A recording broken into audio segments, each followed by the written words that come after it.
ओम श्री साई राम। श्री साई सचेतर। अध्याय 28। चिड़ियों का शिरडी को खींचा जाना।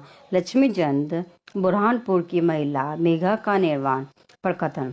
श्री साई अनंत हैं। वे चोटी से लेकर ब्रह्मांड पर्यंत सर्वभूतों में व्याप्त हैं। वेद और आत्मविज्ञान में पूर्ण पारंगत होने के कारण वे सद्गुरु कहलाने के सर्वथा योग्य हैं। चाहे कोई कितना ही विद्वान क्यों न हो, परंतु यदि वे अपने शिष्य की जागृति कर उसे आत्म स्वरूप का दर्शन न करा सके तो उसे सदगुरु के नाम से कदापि संबोधित नहीं किया जा सकता। साधारण पिता केवल इस निश्चल शरीर का ही जन्मदाता है, परंतु सदगुरु तो जन्म और मृत्यु दोनों से ही मुक्ति करा देने वाले हैं। अतः वे अन्य लोगों से अधिक दयावान हैं। श्री साईं बाबा हमेशा कहा करते थे कि मेरा भक्त चाहे 1000 कोस की दूरी पर ही क्यों ना हो, वह शिरडी को ऐसा खिंचता चला आता है जैसे धागे से बंधी हुई चिड़िया खिंच कसमें ही आ जाती हैं। इस अध्याय में ऐसी ही 3 चिड़ियों का वर्णन है। लाला लक्ष्मीचंद। ये महानुभाव बम्बई के श्री वेंकटेश्वर प्रेस में नौकरी करते थे। वहां से नौकरी छोड़कर वे रेलवे विभाग में आए और फिर वे मेमस रेल बांद्रस एंड कंपनी में मुंशी का कार्य करने लगे। उनका सन 1910 में श्री साईं बाबा से संपर्क हुआ। बड़े दिन किस्मत से लगभग 1 या 2 मास पहले शांताक्रुंज में उन्होंने स्वप्न में एक दाढ़ी वाले वृद्ध को देखा जो चारों ओर से भक्तों से घिरा हुआ था। कुछ दिन के पश्चात वे अपने मित्र श्री दत्तात्रेय मंजूनाथ बिजूर कि यहाँ दासगणु का कीर्तन सुनने गए। दासगणु का यह नियम था कि वे कीर्तन करते समय श्रोताओं के सम्मुख श्री साईं बाबा का चित्र रख लिया करते थे। लक्ष्मीचंद को यह चित्र देखकर महान आश्चर्य हुआ, क्योंकि स्वप्न में उन्हें जिस वृत्त के दर्शन हुए थे उनकी आकृति भी ठीक इस पर चित्र के अनुरूप ही थी।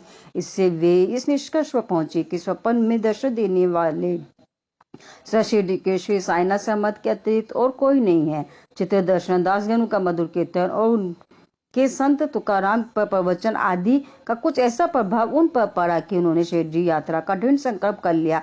भक्तों को चिरकाल से ही ऐसा अनुभव होता आया है कि जो सदगुरु या अन्य किसी आध्यात्मिक ज्ञान की खोज में निकलता है उसकी ईश्वर सदैव ही कुछ न कुछ सहायता करते हैं। उसी रात्रि को लगभग 8 बजे उनके एक मित्र शंकर राव ने उनका द्वार खटखटाया और पूछा कि क्या आप हमारे साथ शिरडी चलने को तैयार हैं। लक्ष्मीचंद के हर्ष का पारावार न रहा। उन्होंने तुरंत ही शिरडी चलने का निश्चय कर लिया। एक मारवाड़ी से 15 रुपए उधार लेकर तथा उन्हें आवश्यक प्रबंध कर उन्होंने शिरडी को प्रस्थान कर दिया। रेलगाड़ी में उन्होंने अपने मित्र के साथ कुछ देर भजन भी किया। उसी डिब्बे में 4 यवन यात्री भी बैठे थे जो शिरडी के समीप ही अपने अपने घरों को लौट रहे थे। लक्ष्मीचंद ने उन लोगों से श्री साईं बाबा के संबंध में कुछ पूछताछ की। तब लोगों ने बताया कि श्री साईं बाबा शिरडी में अनेक वर्षों से निवास कर रहे हैं और वे एक पहुंचे हुए संत हैं। जब वे कोपा गांव पहुंचे तो बाबा को भेंट देने के लिए कुछ अमरूद खरीदने का उन्होंने विचार किया। वे वहां के प्राकृतिक सौंदर्य दृश्य देखने में कुछ ऐसे तल्लीन हुए कि उन्हें अमरूद लेने की सुधि न रही। परंतु जब वे शिरडी के समीप आए तो एकाएक उन्हें अमरूद खरीदने की स्मृति हो आई। इसी बीच उन्होंने देखा कि एक वृद्ध टोकरी में अमरूद लिए तांगे के पीछे पीछे दौड़ती चली आ रही है। यह देख उन्होंने तांगा रुकवाया और उसमें से कुछ बढ़िया अमरूद खरीद लिए। तब वह वृद्ध उनसे कहने लगे कि कृपा करिए शेष अमरूद भी मेरी तरह और इसे बाबा को भेंट कर देना। यह सुनकर तत्क्षण ही उन्हें विचार आया कि मैंने अमरूद खरीदने का जो इच्छा पहले की थी जिसे मैं भूल गया था, उसी की इस वृद्ध ने पुनः स्मृति करा दी है। श्री साईं बाबा के प्रति उसकी भक्ति देख वे दोनों बड़े चकित हुए। लक्ष्मीचंद ने यह सोचा कर कि हो सकता है कि स्वप्न में जिस वृद्ध के दर्शन मैंने किए थे उनकी है कोई रिश्तेदार हो। वे आगे बढ़े। शिरडी के समीप पहुंचने पर उन्हें दूर से ही मस्जिद में फहराती हुई ध्वजा दिखाई देने लगी, जिन्हें देख प्रणाम कर अपने हाथ में पूजन सामग्री लेकर वे मस्जिद पहुंचे और बाबा का यथाविधि पूजन कर वे द्रवित हो गए। उनके दर्शन कर वे अत्यंत आनंदित हुए तथा उनके शीतल चरणों से ऐसे लिपटे जैसे कि एक मधुमक्खी कमल के मकरंद की सुगंध से मुक्त होकर उससे लिपट जाती है। तब बाबा ने उनसे जो कुछ कहा उसका वर्णन हेमंत पांडे अपने मूल ग्रंथ में इस प्रकार किया है। साले रास्ते में भजन करते हैं और दूसरे आदमी से पूछते हैं। क्या दूसरे से पूछना सब कुछ? अपनी आंखों से देखना काहे को दूसरा आदमी से पूछना? सपना क्या झूठा है या सच्चा? कर लो अपना विचार आप। मारवाड़ी से उधार लेने की क्या जरूरत थी? हुई क्या मुराद की पूर्ति? ये शब्द सुनकर उनकी सर्वव्यापता पर लक्ष्मीचंद को बड़ा अचंभा हुआ। वे बड़े लज्जित हुए कि घर से शिरडी तक मार्ग में जो कुछ हुआ उसका उन्हें सब पता है। इसमें विशेष ध्यान देने योग्य बात केवल यह है कि बाबा यह नहीं चाहते थे कि उनके दर्शन के लिए कर्ज लिया जाए या तीर्थ यात्रा में छुट्टी मनाएं। सांचा उपमा। दोपहर के समय जब लक्ष्मीचंद भोजन को बैठे तो उन्हें एक भक्त ने सांचे का पुस्सा लाकर दिया, जिसे पाकर वे बड़े प्रसन्न हुए। दूसरे दिन भी वे सांचा की आशा लगाए बैठे रहे, परंतु किसी भक्त ने वह प्रसाद न दिया जिसके लिए वे अति उत्सुक थे। तीसरे दिन दोपहर की आरती पर बाबू साहब जोग ने बाबा से पूछा कि नैवेद्य के लिए क्या बनाया जाए। वे तब बाबा ने उनसे सांचा लाने को कहा। भक्तगण 2 बड़े बर्तन में सांचा भर कर ले आए। लक्ष्मीचंद को भूख भी अधिक लगी थी, साथ ही उनकी पीठ में दर्द भी था। बाबा ने लक्ष्मीचंद से कहा, हेमंत पांडे ने मूल ग्रंथ में इस प्रकार वर्णन किया है। तुमको भूख लगी, अच्छा हुआ, कमर में दर्द भी है, लो अब सांचे की ही करो दवा। उन्हें पुनः अचंभा हुआ कि मेरे मन के समस्त विचारों को उन्होंने जान लिया। वस्तुतः वे सर्वज्ञ हैं। कुदृष्टि। इसी प्रकार यात्रा में एक बार उनको चावरी का जुलूस देखने का भी सौभाग्य प्राप्त हो गया। उस दिन बाबा कफ से अधिक पीड़ित थे। उन्हें विचार आया कि इस कफ का कारण शायद किसी की नजर लगी हो। दूसरे दिन प्रातःकाल जब बाबा मस्जिद को गए तो श्यामा से कहने लगे कि कल जो मुझे कब से पीड़ा हो रही थी उसका मुख्य कारण किसी की कुदृष्टि ही है।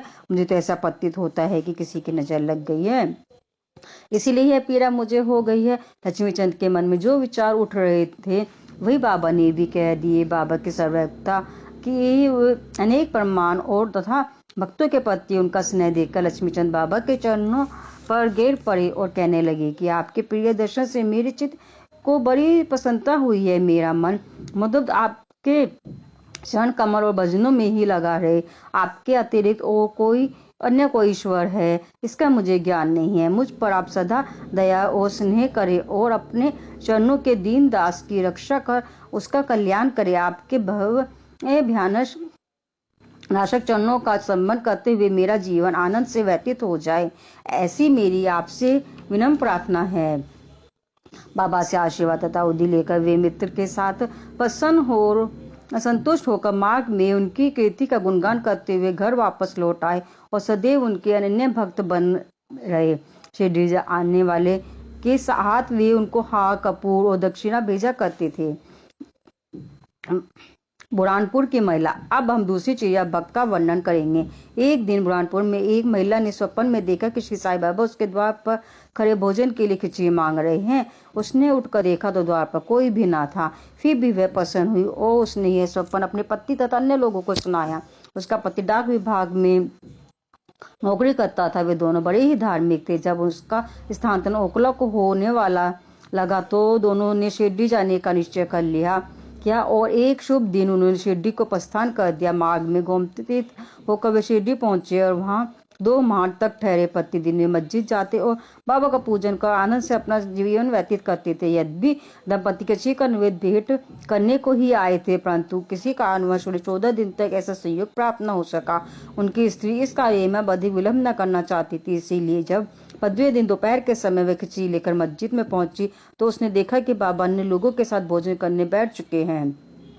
पर्दा गिर चुका है, जिसके पश्चात किसी का साहस न था कि वह भीतर प्रवेश कर सके, परंतु वह एक क्षण भी प्रतीक्षा न कर सकी और हाथ से पर्दा हटाकर भीतर चली आई। बड़े आश्चर्य की बात थी कि उसने देखा कि बाबा की इच्छा उस दिन प्रथमतः खिचड़ी खाने की ही थी, जिसकी उन्हें आवश्यकता थी। जब वह थाली लेकर भीतर आई तो बाबा को बड़ा हर्ष हुआ और वे उसी में से खिचड़ी के ग्रास लेकर खाने लगे। बाबा की ऐसी उत्सुकता देखकर प्रत्येक को बड़ा आश्चर्य हुआ और वो जिन्होंने यह खिचड़ी की वार्ता सुनी उन्हें भक्तों के प्रति बाबा का असाधारण स्नेह देख बड़ी प्रसन्नता हुई। मेघा का निवान। अब द्वितीय मान पक्षी की चर्चा सुनिए। भी गांव का रहने वाला मेघा अत्यंत सीधा और अनपढ़ व्यक्ति था। वह राव बहादुर सिंह साठे के यहाँ रसोई का काम क्या करता था। वह शिव जी का परम भक्त था और सदैव पंचरी मंत्र नमः शिवाय का जप क्या करता था। संध्योपासना आदि का उसे कुछ भी ज्ञान ना था, यहाँ तक कि वह संध्या के मूल गायत्री मंत्र को भी न जानता था। राव बहादुर साठे का उस पर अत्यंत स्नेह था, इसलिए उन्होंने उसे संध्या की विधि का तथा गायत्री मंत्र सिखला दिया। साठे साहब ने श्री साईं बाबा को शिव जी का साक्षात अवतार बताकर उसे शिरडी भेजने का निश्चय किया। किंतु साठे साहब से पूछने पर उन्होंने बताया कि श्री साईं बाबा तो यवन है, इसीलिए मेघा ने सोचा कि शिरडी में एक यवन को प्रणाम करना पड़े, ये अच्छी बात नहीं है। बोला भला आदमी तो वह था ही, इसीलिए उसने मन में असमंजन पैदा हो गया। तब उसने अपने स्वामी से प्रार्थना की कि कृपया कर मुझे वहां ना भेजे, परंतु साठे साहब कहाँ मानने वाले थे। उनके सामने मेघा की एक न चली। उन्होंने उसे किसी प्रकार शिरडी भेज दिया तथा उसके द्वारा अपने ससुर गणेश दामोदर उपनाम दादा केलकर को, जो शिरडी में ही रहते थे, एक पत्र भेजा कि मेघा का परिचय बाबा से करा देना। शिरडी पहुंचने पर जब वह मस्जिद में घुसा तो बाबा अत्यंत क्रोधित हो गए और उसे उन्होंने मस्जिद में आने की मनाही कर दी। वे गर्जना कर कहने लगे कि उसे बाहर निकाल दो। फिर मेघा की ओर देखकर कहने लगे कि तुम तो एक उच्च कुलीन ब्राह्मण हो और मैं एक निम्न जाति का एक यौवन, तुम्हारी जाति भ्रष्ट हो जाएगी, इसीलिए यहाँ से बाहर निकल जाओ। यह शब्द सुनकर मेघा कांप उठा, उसे बड़ा विस्मय हुआ और जो कुछ उसके मन में विचार उठ रहे थे उन्हें बाबा ने कैसे जान लिया। किसी प्रकार वह कुछ दिन वहां ठहरा और अपनी इच्छा अनुसार सेवा भी करता रहा, परंतु उसकी इच्छा तृप्त न हुई। फिर वह घर लौट आया और वहां से त्रिभंग नासिक जिला को चला गया। वर्ष भर के पश्चात वह पुनः शिरडी आया और इस बार दादा केलकर के कहने से उसे मस्जिद में रहने का अवसर प्राप्त हो गया। साईं बाबा मौखिक उपदेश द्वारा मेघा की उन्नति करने के बदले में उसका आंतरिक सुधार कर रहे थे। उसकी स्थिति में पर्याप्त परिवर्तन हो कर यथेष्ट प्रगति हो चुकी थी और अब बाबा तो वह श्री साईं बाबा को शिव जी का ही साक्षात अवतार समझने लगा था। शिव पूजन में बिल पत्रों की आवश्यकता होती है, इसलिए अपने शिव जी बाबा का पूजन करने के हेतु बिल पत्रों की खोज में वह मीलों दूर निकला जाया करता था। प्रतिदिन उसने ऐसा नियम बना लिया था कि गांव में जितने भी देवालय थे, प्रथम वहां जाकर वह उनका पूजन क्या करता और इसके पश्चात वह मस्जिद में बाबा को प्रणाम करता तथा कुछ देर चरण सेवा करने के पश्चात ही चरणामृत पान करता था। एक बार ऐसा हुआ कि खंडोबा के मंदिर का द्वार बंद था, इस कारण वह बिना पूजन किए ही वहां से लौट आया और जब वह मस्जिद में आया तो बाबा ने उसकी सेवा स्वीकार न की तथा उसे पुनः जाकर पूजा कराने को कहा और उसे बतलाया कि अब मंदिर के द्वार खुल गए हैं। मेघा ने जाकर देखा कि सचमुच मंदिर के द्वार खुल गए हैं। जब उसने लौटकर यथाविधि पूजा की तब कहीं बाबा ने उसे अपना पूजन करने की अनुमति दी। गंगा जल। एक बार मकर संक्रांति के अवसर पर मेघा ने विचार किया कि बाबा को चंदन का लेप करूं तथा गंगा जल से उन्हें स्नान कराऊं। बाबा ने पहले तो इसके लिए अपनी स्वीकृति ना दी, परंतु उसकी लगातार प्रार्थना के उपरांत उन्होंने किसी प्रकार स्वीकार कर लिया। गोदावरी नदी का पवित्र जल लाने के लिए मेघा को 8 कोस का चक्कर लगाना पड़ा। वह जल लेकर लौट आया और दोपहर तक पूर्ण व्यवस्था कर ली। तब उसने बाबा को तैयार होने की सूचना दी। बाबा ने पुनः मेघा से अनुरोध किया कि मुझे इस झंझट से दूर ही रहने दो, मैं तो एक फकीर हूँ, मुझे गंगा जल से क्या प्रयोजन। परंतु मेघा कुछ सुनता ही ना था। मेघा की तो यह दृढ़ धारणा थी कि शिव जी गंगा जल से अधिक प्रसन्न होते हैं, इसीलिए ऐसे शुभ अवसर पर अपने शिव जी को स्नान कराना हमारा परम कर्तव्य है। अब तो बाबा को सहमत होना ही पड़ा और नीचे उतर कर वे एक पीढ़े पर बैठे गए तथा अपना मस्तक आगे करते हुए कहा कि अरे मेघा, कम से कम इतनी कृपा तो करना कि मेरे केवल सिर पर ही अब पानी डालना। सिर शरीर का प्रधान अंग है और उस पर पानी डालना ही पूरे शरीर पर डालने के सदस्य है। मेघा ने अच्छा अच्छा कहते हुए बर्तन उठाकर सिर पर पानी डालना प्रारंभ कर दिया। ऐसा करने से उसे इतनी प्रसन्नता हुई कि उसने उच्च स्वर में हर हर गंगे की ध्वनि करते हुए समूचे बर्तन का पानी बाबा के संकुच शरीर पर उड़ेल दिया और फिर पानी का बर्तन एक और रखकर वह बाबा की ओर निहारने लगा। उसने देखा कि बाबा का तो केवल सिर ही भीगा है और शेष भाग ज्यों का त्यों बिल्कुल सूखा ही है। यह देखकर उसे बड़ा आश्चर्य हुआ। त्रिशूल और पिंडी। मेघा बाबा को 2 स्थानों पर स्नान कराया करता था। एक प्रथम वह बाबा को मस्जिद में स्नान कराता और फिर वारे में नाना साहब चंद्रकर द्वारा प्राप्त उनके बड़े चित्र को। इस प्रकार यह क्रम 12 मास तक चलता रहा।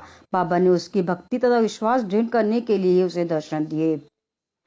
एक दिन प्रातःकाल मेघा जब अर्ध निद्रावस्था में अपनी शैया पर पड़ा हुआ था, तभी उसे उनके श्री दर्शन हुए। बाबा ने उसे जागृत जानकर अक्षत फेंके और कहा कि मेघा, मुझे त्रिशूल लगाओ। इतना कहकर वे अदृश्य हो गए।